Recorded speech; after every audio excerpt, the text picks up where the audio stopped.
My husband of 30 years betrayed me for a man.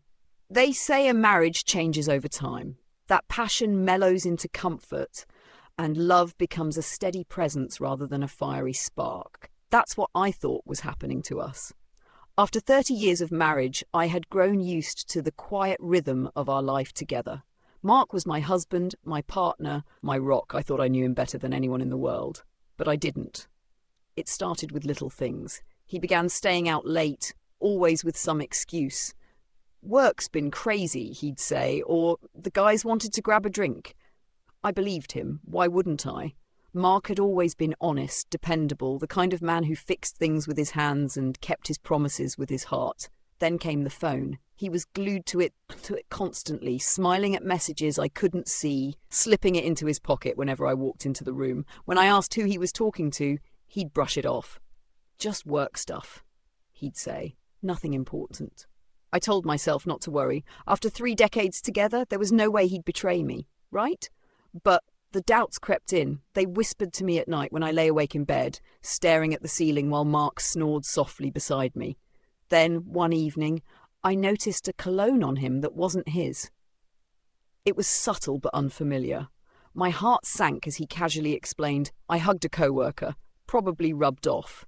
His words were light, dismissive, but I couldn't shake the sinking feeling in my stomach. A week later, I decided to find out the truth.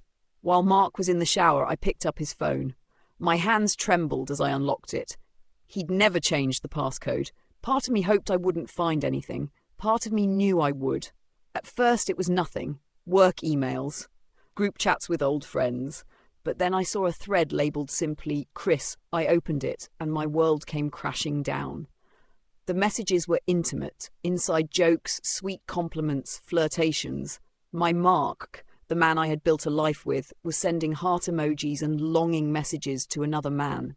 And then there were the photos. Selfies of Mark and Chris together, smiling, happy, and texts detailing nights out at places I'd never heard of, moments I'd never known about. My breath caught in my throat as I realised what I was looking at. This wasn't just infidelity. This was an entire life he'd hidden from me. That night, I confronted him. My voice was shaking as I held his phone up to him. Who is Chris? Mark froze. He didn't try to deny it. He didn't even look surprised. Instead, he sat down heavily on the edge of the bed and buried his face in his hands. I didn't want you to find out this way, he said, his voice muffled. Find out what, Mark? I snapped. That you're cheating on me? That you've been lying to me for God knows how long. Who is he? Mark looked up at me, tears in his eyes. He's someone I care about. Care about, I repeated, my voice rising. You've been married to me for 30 years, Mark. We have a family, a life, and you're throwing it all away for someone you care about. He flinched but didn't argue. I've been struggling for years, he said quietly. Long before I met Chris, I'm gay. The words hit me like a slap. No, I said, shaking my head. You're not. You can't be. You're my husband. I'm still your husband, he said softly. But I've been living a lie. I married you because I thought I could be the man everyone wanted me to be. The man you deserved. But I couldn't keep pretending. Not anymore. Tears streamed down my face as his words sank in. For 3 decades, I had built my life around a man who had been hiding a part of himself. For 3 decades, I had loved someone who had never fully loved himself. How long have you been with him? I asked, my voice trembling.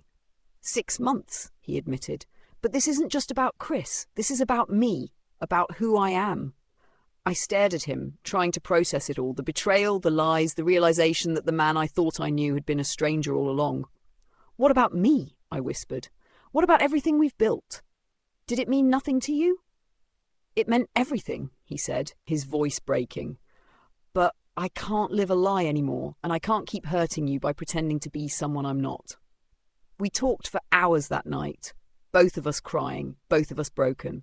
In the end, we decided to separate. I couldn't stay with him, not after everything, but as angry and devastated as I was, I also felt a strange sense of compassion. Mark had been living in a prison of his own making for years, and now he was finally breaking free.